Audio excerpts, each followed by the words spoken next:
Welcome to the Rise to the Challenge podcast. Joining me today, she's the president of the International Pain Foundation, entrepreneur, TV personality, and best-selling author. It's Barby Ingle. How are you doing today, Barby? Hey, Alex, I'm so happy to be here. Thank you for having me. Well, we're so excited to have you on the show to talk about your rise to the challenge. What we like to do with our guests is go right to the beginning. Talk about where you're from and what were you involved in growing up? Oh my goodness. Well, I was born, where I'm from is Bangkok, Thailand. Oh, Surprisingly, people don't look at me and think that, but I was born in a Bangkok hospital and moved to the United States at about 4 years old. So quite an interesting start. And growing up, I grew up doing all kinds of activities from cheerleading, dance, gymnastics, track, soccer, Girl Scouts, church choir, anything that I really wanted to do or try, I had the opportunity to do so. And part of that was because I have a learning disability. And part of that is that my mom was very good at multitasking, and she made sure that we all learned how to multitask. So we were constantly going from activity to activity. when you tell people that you're from Thailand, do people think like, no, are you lying to me? Or does that make something unique about yourself and something that you take very much pride in? I take pride in it. I think it is unique, but I also get the people who either don't believe me or think I'm trying to have diversity in my life just to make it fit or something like that. But I take deep pride in it. My sister was adopted. My mom had my older brother, and she was told she couldn't have any more kids. And he really wanted a sibling, a sister in particular. So they let him go to the orphanage and pick a sister. And then all of a sudden, oops, she was able to get pregnant. Oops, she carried me actually 10 months instead of 9. And in the Thai hospitals, they don't induce labor. But my sister and I were raised as twins because we're really close in age. And even though we look nothing alike, she was chosen and I was an accident. And we actually were raised as twins. We have our own twin language, even to the point now my husband will be like, I don't understand what you're talking about. And we think we're just talking normal, but people don't understand what we're saying. So it's kind of interesting. But the fact that we were raised as twins, even though we look nothing alike, was really fun and interesting and a conversation starter for sure. Growing up, did you and your siblings always have a close bond? Or was there times where it was kind of like usual siblings go through? We have always been very, very close. My mom had some psychological challenges that she had to work through. She was an abused child and she developed multiple personality disorder. And when I was 7, my parents divorced because my dad thought he could help us better outside the home than trying to deal with her challenges plus raise us. So the 4 of us, because I actually ended up having a little brother, the 4 of us ended up being super close even to this day. I'm so lucky. So many of my friends do not have the relationship with their siblings that I have with mine. And I'm blessed in that us 4 kids stuck together, remained very tight and close knit. Because usually there's like one person in every family that is the outcast or isn't liked as much, or they are the black sheep where they don't do what the rest of the family does. And for us, all 4 of us kids are different. We have different interests and things that we do, but we all stayed close and remained close. And that's very unusual. You mentioned earlier that your mom wanted to get you guys to multitask. When you were doing all those activities, did you ever feel like, oh, this is a lot on my plate? Or were you just enjoying it as a kid and being able to do all these different activities? I enjoyed it, and some of my siblings didn't, but I personally enjoyed it. But I love to perform and show my talents, and I would sing and dance and model and do pageants and do all these different things. And also just personality wise, if I start something, I want to finish it. So I would just be like, this is a project and I'm going to conquer this challenge. Nothing was ever an issue. It was always a challenge. Can I accomplish this? I didn't have to be in first place. I just had to complete it. and do my best. My dad would constantly say, all I ask is you try your best. And that was always enough. So whether I got first place or last place, that didn't matter as long as I gave it my all and completed it. So for me, it was the fun of completing it and having something to celebrate. But I also enjoyed the process of having all these different activities, and really one would lead into the next. So it really did help me spend my childhood in a positive, productive way. Did doing those certain activities help you with other activities? So like you mentioned, like Yes. modeling, pageant, singing, dancing, some of those all use similar skill sets. Do you think that was an advantage for you when you were able to do all of those activities? Absolutely. This, like the skills that I learned from going to modeling classes, I used in pageants to often win the pageants or place in the top, 1 to 3 spots. So it definitely helped to use the skills that I was learning. And the skills that I learned through cheerleading, I think are the most valuable. Being, a cute face for something doesn't necessarily matter as much when you get older. But time management and responsibility and being part of a team and being a team player, that definitely translates into adulthood and being more productive as an adult. So definitely some skills translate better to adulthood than others, but all of them were life lessons. Were there any activity that you thought, okay, I want to do this long term, maybe as a career path, or did you kind of have other ideas of what you wanted to do growing up? When I was 4 years old, we had just gotten to America, and I told my father, I will be a cheerleader the rest of my life. It was the first time I ever saw a cheerleader. He took me to a soccer game. It was the U.S. diplomats soccer game, and they had cheerleaders like all around the outside of the field doing these cheers in unison. And I was like, what is that? That is exactly what I want to do. And he was like, no. And then I was about 12 years old, and I repeated my dream. My whole life is going to be cheerleading. That's what I'm going to do the rest of my life. And he's like, nope, you have to do something else besides cheerleading. It's like, but it's my purpose in life. What are you talking about? And then I graduated high school. I'm moving on to college, and you can't major in cheerleading, unfortunately. So my next best thing was, I'm going to major in dance. And he was like, no, you're not going to major in dance. You're going to pick something that you can actually get a career in. And so I went back through the list, and I chose social psychology, and not realizing the connection between dance and cheerleading, performing, and social psychology. I just thought this would be easy to pass, so let me go do this. And he's like, all right, this is something you can make a career on, thinking I was going to go into counseling or something like that. And the week after graduating college, I moved away to go get married and start my life, and had no idea what job I was going to do. And I saw the local cheerleaders in this new place I moved to, and they sucked really bad. And I said, they need help. And I went down and got a business license and went back to the coach and said, hey, coach, I would like to train your cheerleaders. And that was the start of my own cheer and dance training business. And she took me up on the offer. And that was my first client. And then it just grew from there. And I was teaching all throughout the Western United States and Canada. So all from just seeing cheerleaders that needed help. So once again, my dad's like, you're never going to do this for the rest of your life. You have to have something else to fall back on.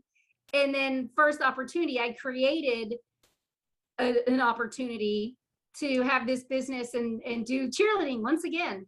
So, and then that next year I was hired by Washington State University to be their head cheer and dance coach. So so I had my business, and we hosted summer camps. And then during the school year, I judged competitions and hosted them and coached at Washington State. When you were doing cheerleading in college, yeah, were you more liking the competitive competitions that they offered, or doing during the games? Because I know some people experience where I'm not a cheerleader, but I've seen them at the games, and then I see my college going through the competitive side, and it's completely two different like kind of performances in a way, but it's still the same Absolutely. amount of skills that you need. Yeah. And I love both. I love sideline cheerleading, cheering at the games. And I love the competition, only probably because we won most of the ones that I was in. Um, so yeah, I like that. But I like winning when I can. But but I really liked the sideline cheerleading as well. And I cheered it at first at Richard Bland Junior College and then at George Mason. And neither had football as a sport. And when I began coaching at Washington State University, we had football and I got thrown in really fast. Like I cheered for football in high school and you kind of had to know the game, but I wasn't cheer captain in high school. So I just relied on the captain to like pay attention to the game and I just performed. But when I got thrown in at the college Division 1A level at a Pac-10, now it's Pac-12 school, it definitely was like, whoa, what is this? It like took everything I knew to a whole new level on the sideline cheerleading part. And then I introduced competitive cheerleading to Washington State and built the team up I was the first coach they ever hired. And so they had cheerleading teams and dance teams, but they never had a coach. So I was the first one that Washington State ever hired and built the program up. And now they still are competing today as well as doing the sideline activities. Wow. And it's so right that like mixing two different performances, the game and the cheerleading, you kind of have to know each other. Like the football players may not understand why you're doing that, but they know that what you guys are doing is getting the crowd engagement. But then when you guys are performing, that you have to watch the game so you're not cheering at the wrong time or something that's complete, like you're not cheering for offense when your team's on defense. And I love basketball because it's like back and forth so quick, and you have to well, one, you're up close and I love that energy. But two, you have to pay attention and know, like, as soon as you lose the ball, you stop cheering for a basket and you start cheering for defense. Like it just happens. And in football, you like legit, you can't even see over the football team that you're cheering next to. You have to look up at the screen and see what's happening, or stand up on some kind of platform and be like, oh no, we're on defense now. Oh yeah, first down, let's go. And then have a game plan. Like every first down, these are the things that we might do. Every third down, we have to have the most noise in the stadium when we're on defense that we can. On offense, shut up. Like, don't move, don't talk, don't lead the crowd. Like, lead the crowd in being who could be the quietest. So it definitely just stepped the whole process up a whole nother level when I started coaching football or cheerleading at a football game. That was just nuts. But it went okay.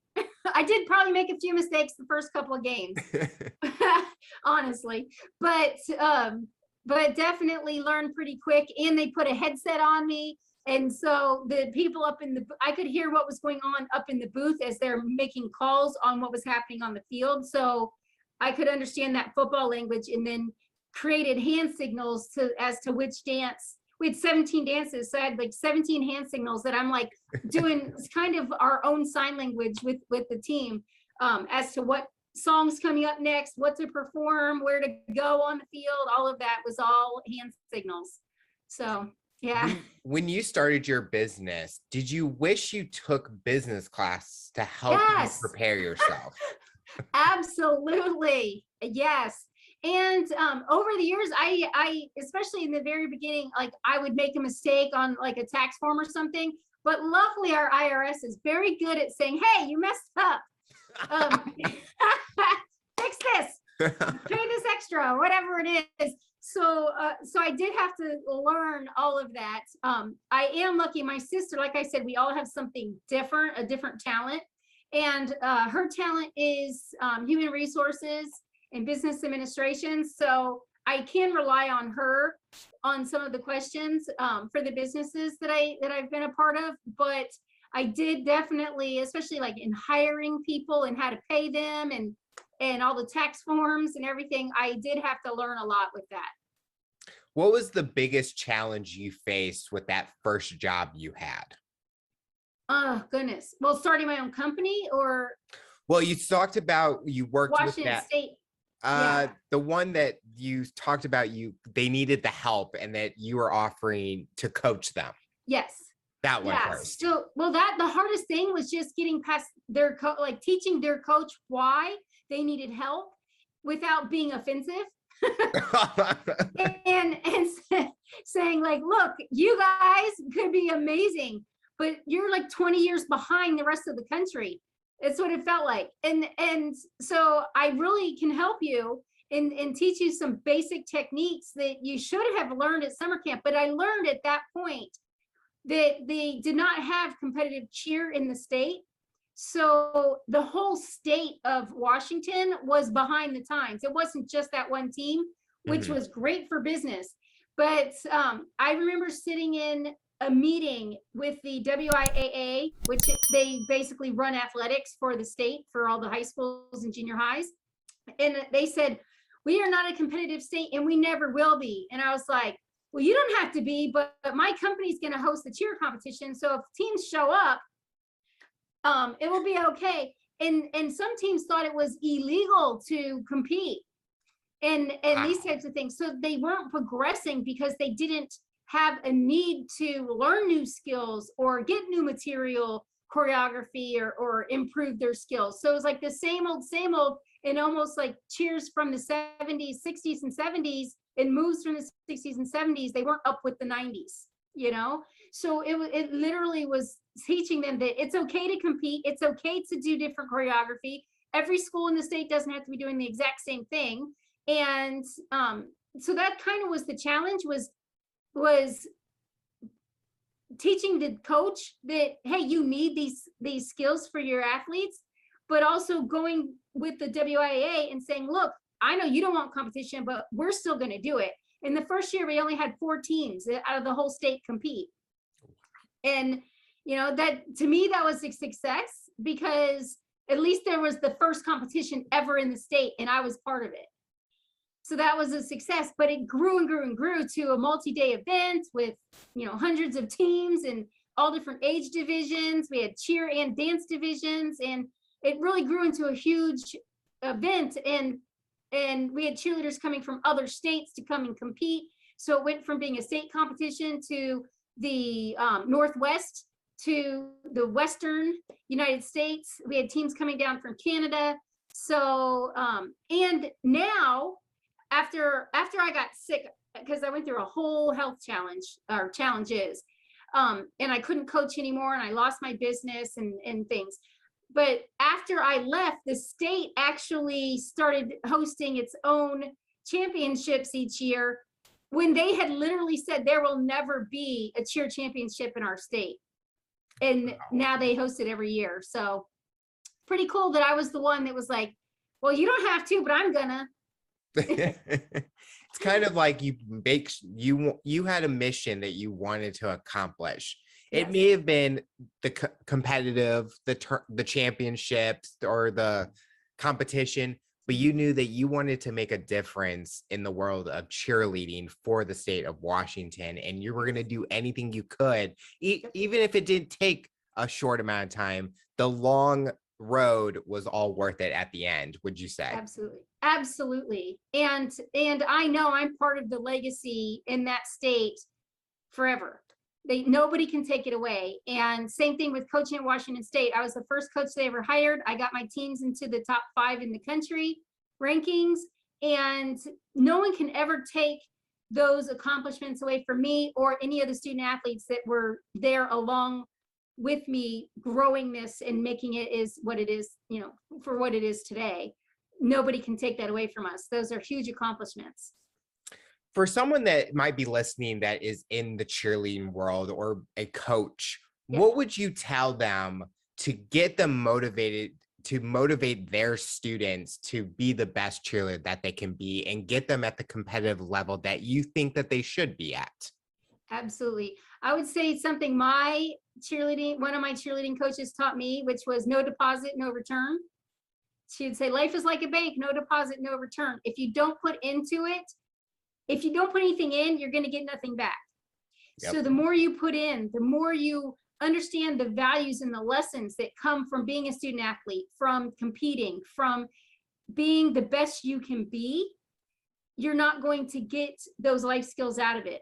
Like I said, I learned time management and responsibility and working with other people and being on time, and what gets a crowd motivated, what motivates other people, so that when one person's trying to do something, they can get that thing done. But if you get a team to work on the same project, it's called synergy. You can, one person can't lift 500 pounds, but a team can. It's the same thing when it comes to putting your time and effort into developing your talents. You have these skills, but it still takes additional effort, time, and energy to get that to turn into something that can carry you through the rest of your life. And I use those exact skills from cheerleading when I got sick to change my focus, instead of being a physical cheerleader, to become a mental cheerleader.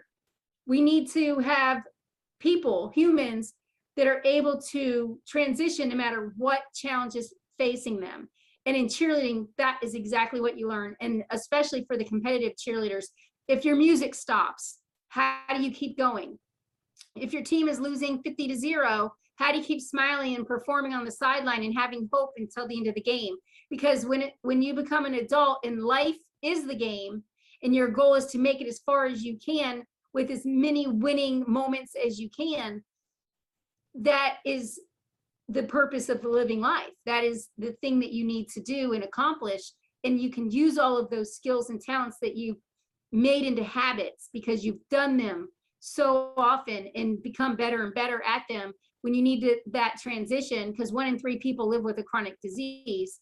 So it's definitely something you're going to need, either whether you're the caregiver or the patient, you're going to need these skills. And definitely making that transition was a lot easier for me because I had those skills. Talk about the health challenges that you faced, and what has it taught you about yourself and how you are able to adapt and still be able to do things that you enjoy? I've had multiple health challenges, and it started with endometriosis, and I went through treatments and medications and surgery, and I finally felt like, whoa, I conquered the world. And in that process, the only time I really had to take off is when I had a hysterectomy, and I couldn't do stairs or anything for about a month. So that was really the only time I took off, but I made it through that, and I felt like I accomplished something. And then a few years later, I was in a minor car accident and got what they told me was whiplash. They said, you'll be better in 3 or 4 days, and days turned into weeks, years. It snowballed, and here I am today. That car accident actually triggered a rare autoimmune disease that attacks my neurological system. Really, it attacks every system of my body, but the worst part is the neurological system. And I went from being on top of the world, living out my dreams that I worked hard for to accomplish, to having nothing. I lost my marriage of 10 years, my job, my company, my ability to drive. I didn't know where I was going to live. I went from top of the world to food stamps, and literally had to rebuild my entire life. On top of that, it took, because it was a rare disease, reflex sympathetic dystrophy, RSD, doctors couldn't figure out what was wrong, or didn't have the expertise to figure out what was wrong. So it took 3 years and 43 medical providers before I got a proper diagnosis. And in that 3 years, I was doing some of the things that I shouldn't be doing with medications and surgical procedures.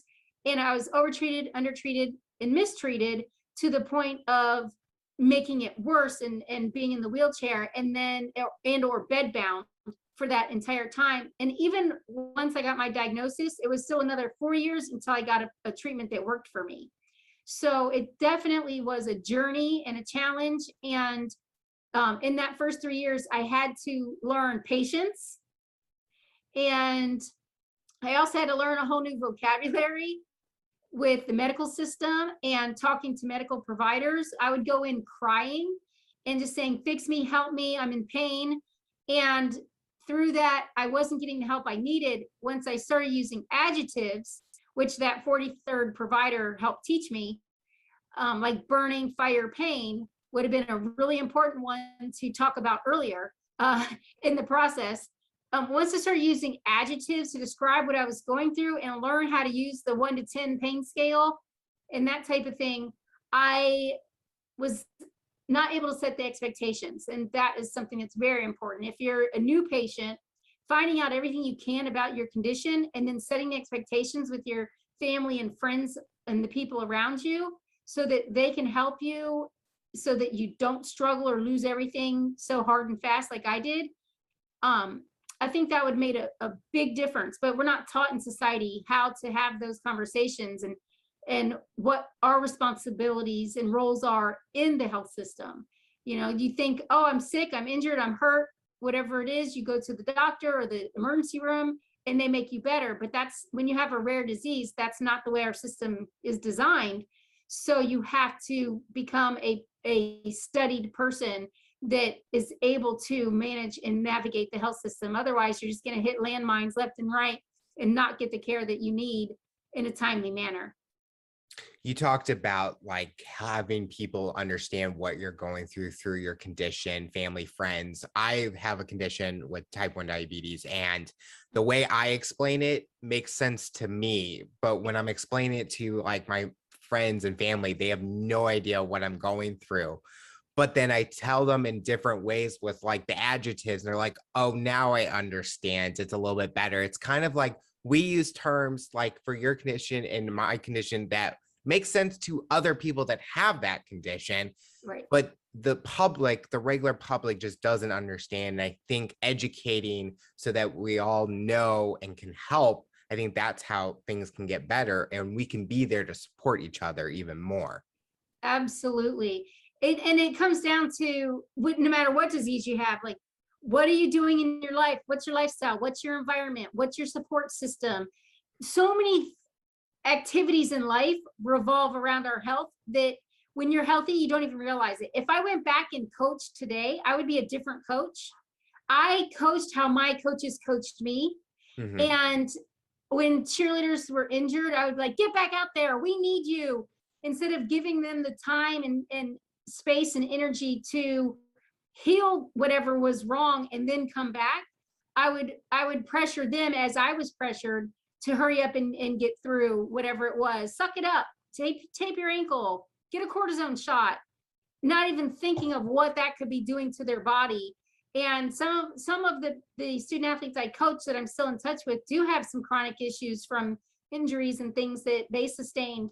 And, you know, I definitely would do it different, but I wish that in society, we would teach these words in classes, like health classes, at a young age, like starting in elementary school. For instance, someone got COVID that I know, and I was sitting on the phone trying to explain to their 11-year-old child what a warm compress is and how to make one. And they're like, I've never even done a dish before. How do you want me to, how do I get a towel wet and like literally just brought a soaking towel in instead of a warm compress? And I was like, no, like this should be taught before, like once they are able to do dishes, once they're able to use a washing machine and a dryer. These are things that, hey, if this is how you do, this is how you put a Band-Aid on, this is how you make a warm compress, this is where we keep the medical supplies in our house. Because if the person can't talk and they need help and you're trying to explain it to a child, you're not going to be able to. Normally you would think, oh, it'd be easy for them to go and get a warm rag and heat it up and heat up the water. But if the child doesn't know how or any concept of it, you might as well be teaching a newborn. That's so true. And I mean, there's so many topics that we always say schools could do better at teaching or better preparing. I think definitely the transition with college to the real world, there's a lot that they should be teaching us, but we have to take all these classes that I like.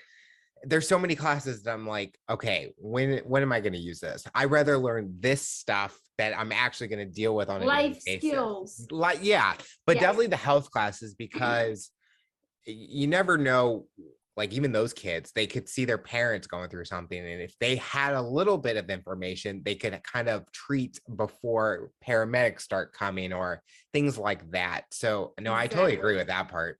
I don't even remember anything I learned in health class. Honestly, Right. I I don't. didn't learn anything like that. Yeah, I learned that, how babies are made. Yeah, I remember but that class. yeah. And then even that, I don't know if that was right. But yeah. But oh goodness, I legit didn't learn until I was in a position where it's like fight or flight. You have to learn this or you're just going to suffer. We could have prevented a lot of suffering for a lot of people had we just had some classes on it. And it isn't taught in school right now. So it is going to be up to the parents or the aunts and uncles. I can't have children. So aunts and uncles to teach their nieces and nephews how to do these things. And hey, it'd be really cool if you knew this skill. This is how you put an ace bandage on. This is, Yep. Where we keep our medical supplies in case mommy's bleeding or that type of thing. This is how you call 911. This is the types of things you need to say when you call 911. Remember to take a deep breath and stay calm. All of these types of things that we just don't know until you're in that situation and have to know. And being type 1 diabetic means that you had that since childhood or birth. Yep. Right. So, you probably, because you had that all your life. I didn't really get sick till I was 26 with endometriosis and 29 with RSD, but I got to live a whole healthy life prior to that.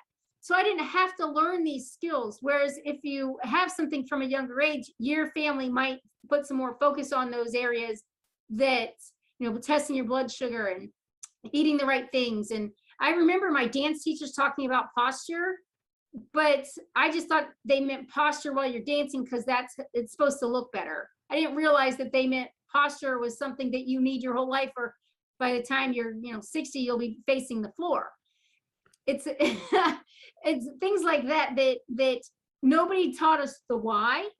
They just made off comments that, oh yeah, this seed got planted when I was a child, but how's my posture now? Mm-hmm. Yep. And how important that is in your whole health. Is like even drinking water. Back in those days, I don't know how old you are, but we drank out of hoses at track.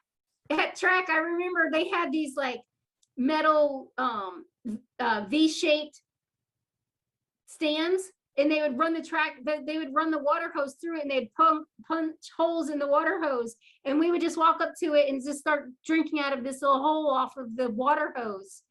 That I think people would probably have a heart attack if you told them to go drink out of the hose today. Oh yeah. But back then it was like, yeah, just go drink it out of the hose, everything will be fine. So yeah. Talk about being a TV personality. How did you get involved with that, and what has been the impact that it's had on you? Well, I learned a lot of things through being a television personality.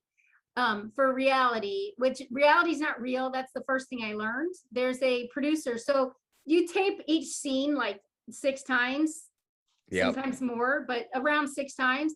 And the first time they just say, be yourself, do what you want to do. And then they have this person, mine was a man, he was sitting in the corner with his notebook, like writing down stuff furiously. And then he would say, okay, try saying it this way. Okay, try saying it that way. And by the 6th take, you're saying something you totally didn't mean to say. So I actually like live interviews best, like podcasts and things where I can be myself when it comes to television and share my story and my journey, because I think that's how we learn, is sharing our personal, authentic stories and journeys. But I do like performing, obviously, as a cheerleader and dancer my whole life, and singer and model and all that. So I like the TV stuff for fun and something that gets me away from thinking about my health all the time. But then I also have done things that were health related on television, and that's mostly what I do, with some fun thrown in, which I did a show on TLC called Extreme Time Cheaters, and on the Weather Channel called Brainstormers, and I also have done the Newlywed Game with my husband, and And then I got to do stuff like The Talk, and Dr. Drew's Life Changers, and like over 1,000 different appearances. So so I've done a lot, and I like doing both reality and real, but I like to mix it up and not keep doing the same thing over and over. I think a lot of that used to be, actually, I did I think a paper on, is reality TV real? And Oh yeah. you're finding out things about these shows that you watch, and you're like, oh, I it know. changes I'm your like, mind headline. completely on how you're watching it now. It And does. my mom and I will be watching a show that after I find out about it, and we're like, okay, you know what probably happened, and now it's how this is happening, and you know that they stopped taping for a little bit, and then, oh nope, we got to run the tapes again. But it's just, it's interesting that I guess people would go through that if they didn't have a reason why they wanted to do it. And it sounds like, I do it because I want to share my health story and journey. correct, yeah.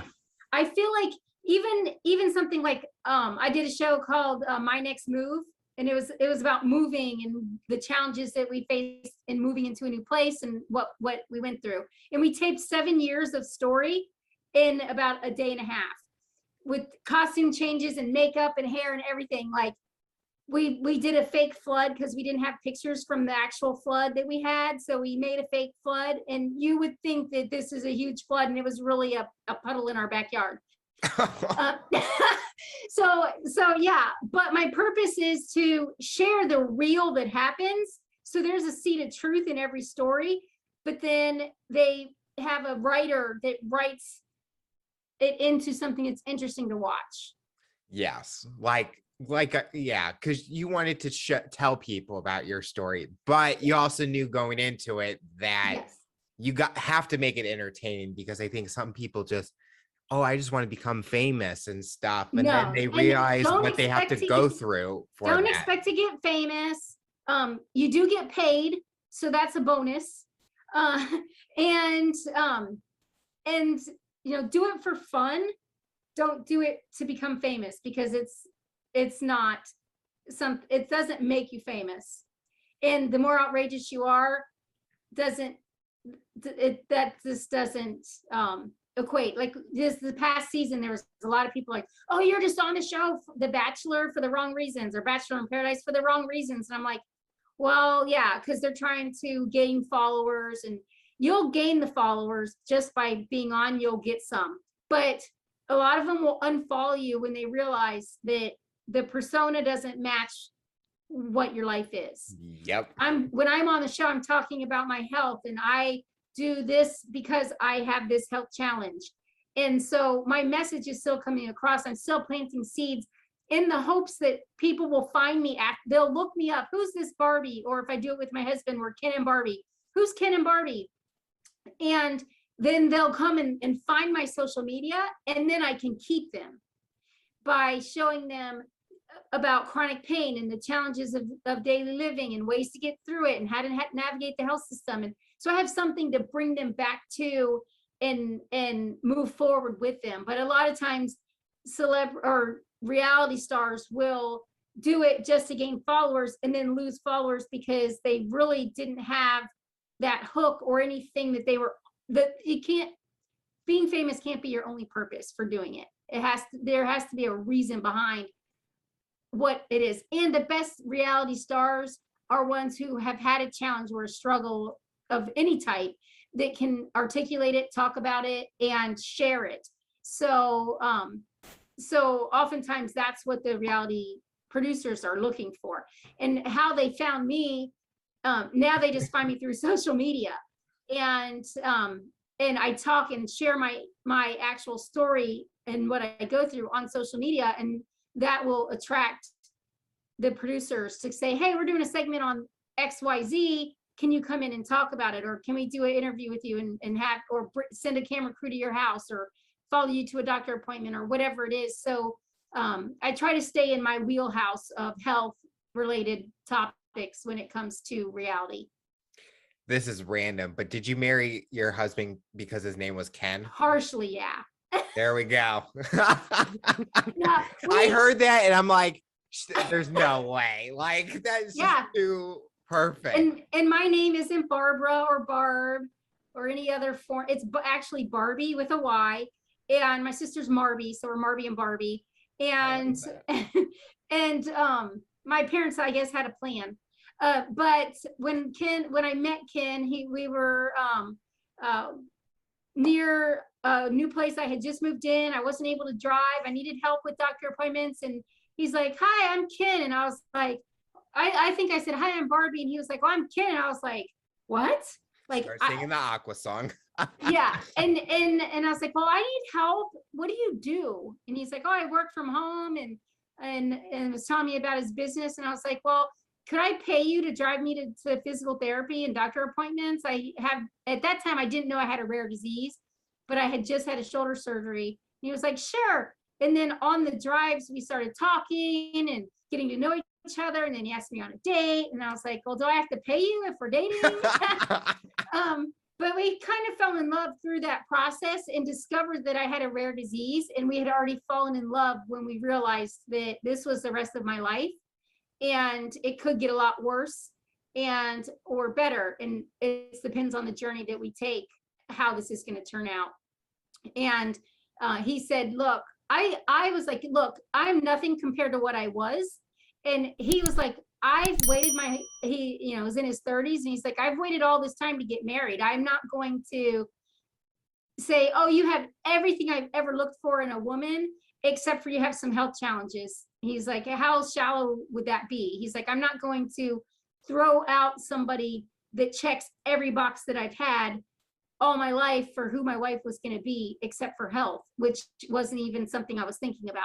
So, I really got a gem. And I think it was God's way of saying, talk about the Ken and Barbie. It was God's way of saying, here is a sign. Cause I was like, I'm never getting married again.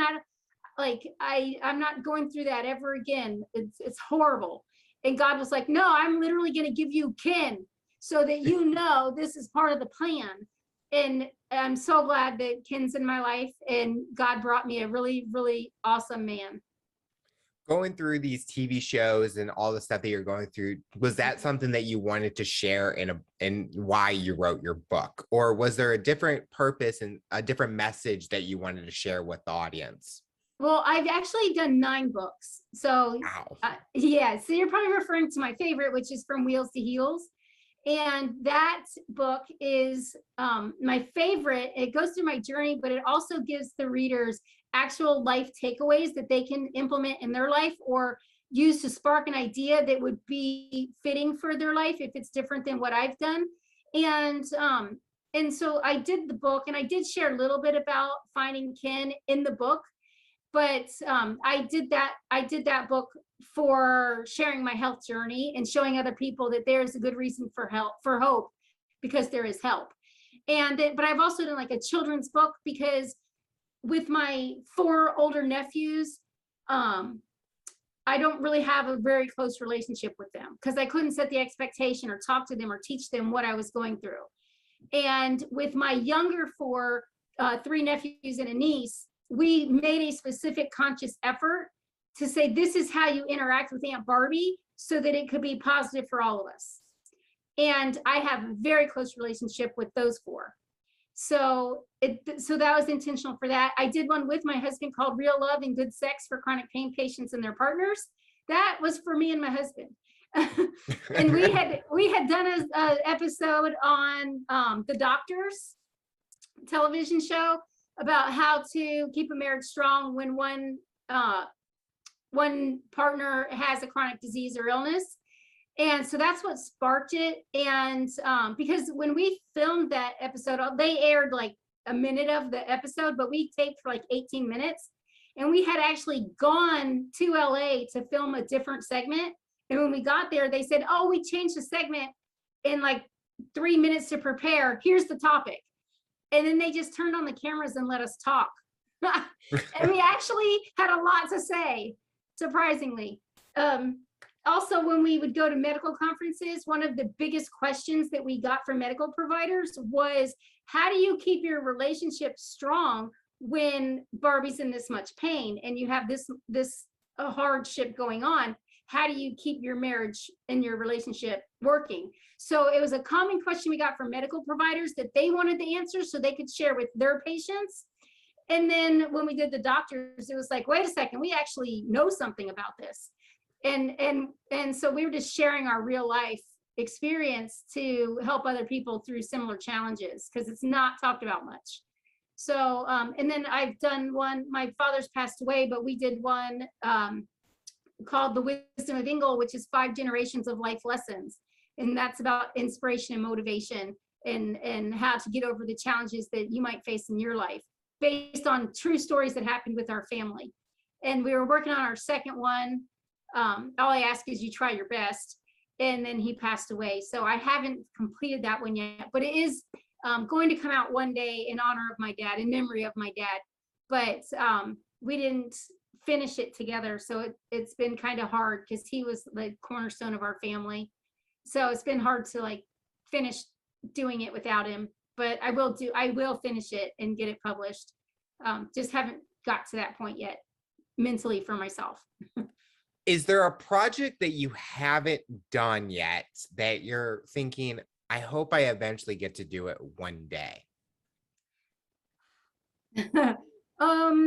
It kind of goes into the next question. What do you hope for the future for you? I have a bucket list, and so when I do have a project or idea, I tend to try to accomplish it. And so I've had to like redo my bucket list so many times because I have boundaries in my life physically and emotionally with the loss of my dad, but physically because of the chronic illnesses that I live with. And so I make a bucket list to say, these are the things I want to do. And I keep accomplishing the things on my bucket list. So then I'm like, oh, I got to add new things. So I have to like create new ideas for my bucket list and keep not reviving, but updating my bucket list as I accomplish the things that I want to accomplish. Because again, growing up, I have a learning disability. I never thought I'd graduate high school. I actually had my elementary school principal tell me, don't think about college, just get through high school because you probably won't. He thought I was going to be a dropout because I had a severe learning disability. And I actually graduated college in 4 years. So he was wrong. But I have boundaries in my life and I keep having to test my boundaries. So what I accomplish in the future is going to be great. I just don't necessarily know what it's going to be because every 6 months to a year, I test my boundaries a little bit more to see what I could do. For instance, this past year, I work with International Pain Foundation, and one of our award winners a couple of years ago said, hey, I've been doing all these 5K runs for other charities, and I want to do something for this charity. And I was like, but so many people live with chronic pain that we work with, like, how are they going to do it? And then her idea like sparked a whole project called I Give a Care, and people can run, walk, roll. I did it on a exercise bike. I did a 5K on an sit-down exercise bike, so I didn't have to worry about falling over or hurting myself. But I was able to build up, prepare, knowing the date of the event, and do it and participate. So I found another way to participate in a 5K that isn't the normal 5K competition. But then it sparked other ideas. Like people start saying, well, can I dance? Can I rollerblade? Can I swim? Golf? Like there were so many other ideas. So I Give a Care. It's a 5K, but you do it in your own way. I like that. It kind of, it doesn't exclude anyone. It includes everyone, and even whatever activity they're doing, they feel that they're a part of something much bigger. And it's about being a part of the family and doing all the activities. I love that. I love the concept and the mission of that 5K, and it's just amazing what you guys are doing. Thank you, Megan Roach, for that idea, and then helping us grow it into. We've had four of those events now, and people just love it. And like you said, it's so inclusive. We have people from different countries participate. With the pandemic, the lockdown, everybody had to find a new way to do things, and it was like, okay, there's boundaries on top of boundaries. How do we make this work for more people? And we found a way to do that. So excited to be a part of that. So even right here behind me, here's my ribbon. And then I got extra awards for participating in the other events. So that's awesome. And then, yeah, and then this one was 5K that was set up. Paula Abdul has the same condition that I have. And Megan, who came up with this idea for us, she is the president of the Family, which is Paula Abdul's fan club. So it's called Family.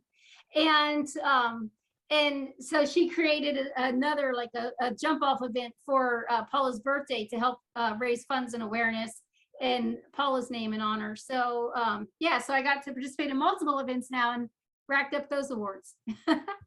Have you had any interaction with Paula? I have.